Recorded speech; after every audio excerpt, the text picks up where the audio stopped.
साताऱ्यातल्या पश्चिम भागामध्ये गेल्या काही दिवसांपासून मुसळधार पाऊस पडतोय।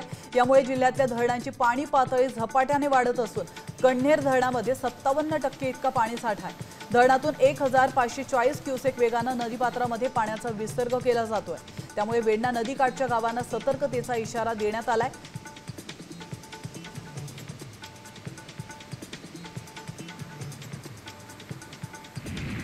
गाडीचा हॉर्न जोरात वाजवल्याच्या कारणावरून जोरदार राडा झाला। यानंतर त्याचे पर्यवसन हे तुफान दगडफेकीत झालंय। ही घटना सोलापुरातील घोंगडे वस्ती परिसरामध्ये घडली आहे। सदर घटनेमध्ये भाजपच्या माजी नगरसेवकाच्या मुलाचा देखील सहभाग आहे आणि दोन्ही गटातील 7 जण जखमी झाल्याची माहिती।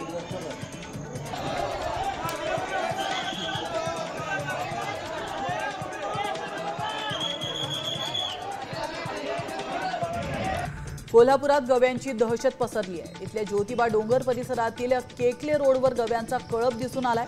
या गव्यांच्या कळपाकडून शेतीचं नुकसान होत असल्याने त्यांचा बंदोबस्त करण्याची मागणी इथल्या शेतकऱ्यांनी केली आहे।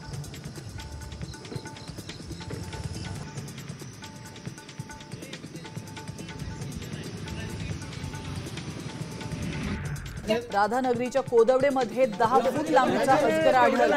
तर रशिवडे इथले माजी सरपंच आणि सर्पमित्र कृष्णा पवार यांनी त्यांना पकडून वन विभागाच्या ताब्यात दिलाय आणि त्यानंतर त्याला अभयारण्यामध्ये सोडण्यात आलं।